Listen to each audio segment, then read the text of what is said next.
mūsų visų išgyvenimas yra vienybės sąlyga. Tai yra, jeigu mes nebūsim vieningi, tai mus nušaus. Nu, aš taip noriu, kad jūs tą... Labai teisingai, sakai. Arba mes draugaujam, arba mes mirštam. Taigi mes čia, ne?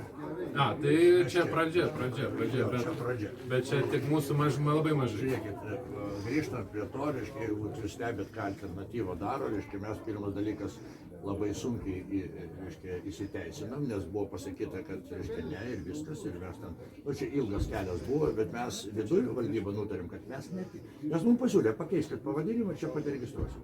Mes, vienu žodžiu, finaliai įsiregistravom kaip alternatyvą Lietuvai, reiškia, su banko sąskaita ir taip toliau, nes laikome savo poziciją. Tai kas jums pavadinime nepatiko alternatyva Lietuvai? Lygino su vokiečiais. Taip ir buvo.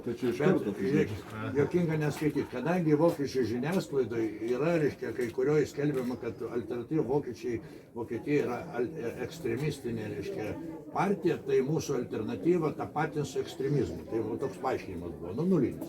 Tai nesvarbu, finaliai mes įsiregistravom. Antras dalykas, jeigu sekat, ką mes kalbam, tai mes visada kalbam, beje, aš pats esu nekartą minėjęs viešai, apie tai, kad už borto, įskaitant, kad balsavo, ten 48%, jeigu aš neklystu, tai iš balsavusių už borto liko 21,78%, iš kurių arti 4, reiškia, Laisvės partija. Tai grubiai tariant, mes šiandien kalbam apie tai, kad už borto, tai yra neįskaitytų balsų, buvo, tai jeigu visi būtumėm ėję kartu, tai būtų kitas dalykas. Pavyzdys antras, reiškia, susikūrė, reiškia, taikos koalicija. O kur jūsų parama visų buvo? O kur jūs? Atvira buvo. Atvira kalba, sakom, sutarkim dėl kai kurių esminių dalykų, pavyzdžiui, reiškia, dėl taikos karo Ukrainoje ir mums tai yra... Tai buvo parama, rinkot ir jūs net parašus. Ir aš rinkau, ir Kužikas Feliksas jo, bet jų galėjo, tos mūsų smulkiosios partijos, galėjo irgi ateiti. Nes Mindaugas, kaip, reiškia, vienas iš lyderių alternatyvos, neduosiu meluot. Aš visai sakau, manęs, sakysim, nedomina nei pozicijos, nei vardai, nes aš viską tą turiu. Reiškia, mane domina rezultatas, kurį mes turim pasiekti, o jis pasiekiamas tik per atėjimą į valdžią.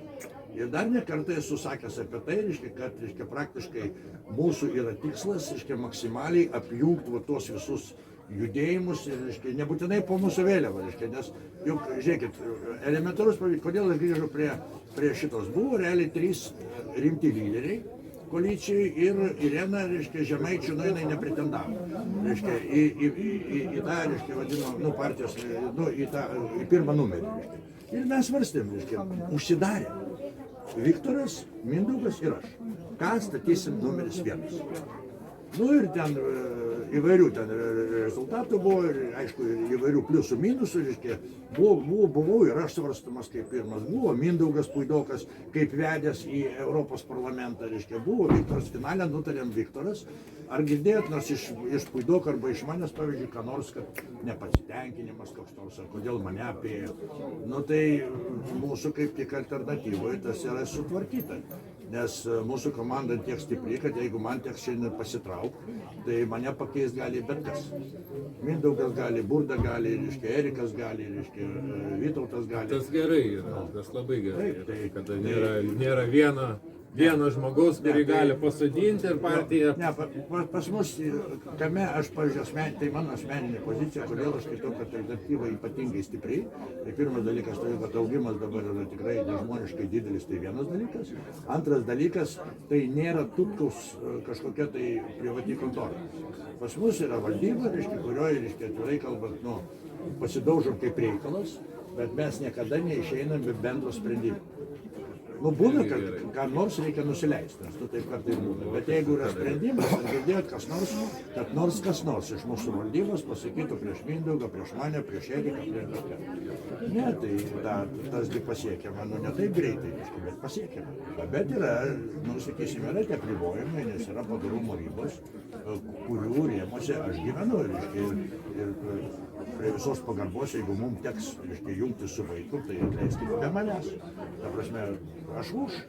Su Vaitkaus žmonėm prašau, bet jeigu aš skaitau asmeniškai, kad vienas ar kitas žmogus yra nepadorus, tai mane kaip Lietuvos karininką pasodinsiu jau už vieno stalo, apsikabint, pasibučiuoti, reiškia, daryti vaizdą, kad mes draugai. Nu, nesigaus, aš neperžinsiu šitos. Ne, nu, matot, jūs labai galbūt tik ekstremaliai žiūrit, kad sėdėti prie vieno stalo, tai jau bučiuotis kartu. Ne. Tai yra principo reikalas. Jeigu su visais Generolas labai linkęs bučiuotis. Ne, nu, tai gerai, Svarbiausia, įtartinai. Valdai, svarbiausia, kad nebučiuotumėt svetimų vėliavų. buvo svarbiausia jau. Čia vėl grįžtam prie karininkijos ir prie, sakysim, visų, nes, matot, mano tėvas, karininkas dar fronte kariavęs, aš augau tokioj atmosferoje, plus aš nuo 17 metų su čebatais, ir apie tą karininkų garbę, beje, visi galvoja, kad tarybinėse mokyklose tik marksizmą ir leninizmą moko, tai čia yra didelė klaida, nes propaganda yra, aš ant savo pavyzdžio esu pas Gedrį laidoj, dabar labai gerai papasakos apie propagandą. Mano abudu tėvai mokslų daktarai. Aš kam tą sakau, nes šeimoje rinkdavosi tokia, inteligencija paprastai. Pas pabaigęs iš kėdų aukštuosius. Ne, tuo metu buvo aukštai. Ir kada mane siuntė į Afganistaną, aš savo dušiai viduj realiai tikėjau, kad aš teisus. Kad aš turiu važiuoti, kad ten mūsų laukia, kad ten toj vaikučiai sugelyti.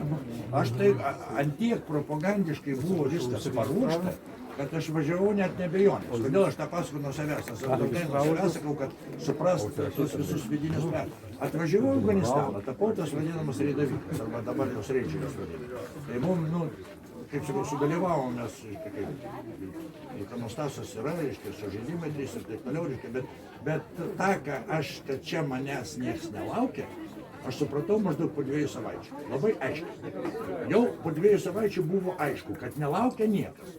Kad tie, kurie jau gali šautuvą laikyti, mane šaudo, tie, kurie dar gali, irgi šaudo. Bet, va čia ir yra, pati filosofija padaryta, jauno žmogaus. Bet jau per tą laiką žuvo pirmas mano karys. 2 iš mano kopos jau buvo sužeisti. Virš mano galvos kulkos jau švilpė kelis kartus. Ir tada ateina jauno žmogaus kariaujančia filosofija.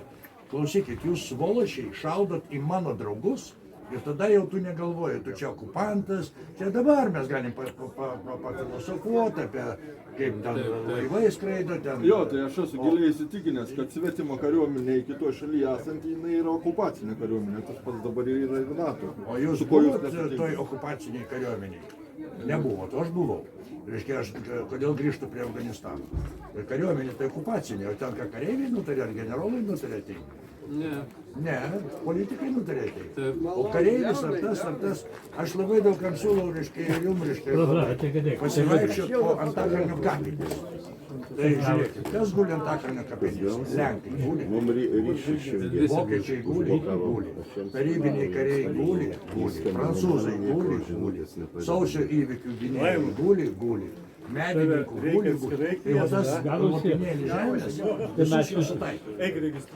Nes karys, gal čia mano iškreiptas suvokimas, karys, kuris realiai yra karys, aš ten nekalbu apie tos išsigimėlius, kurie tada leisime žmonės šaudo dar šalia.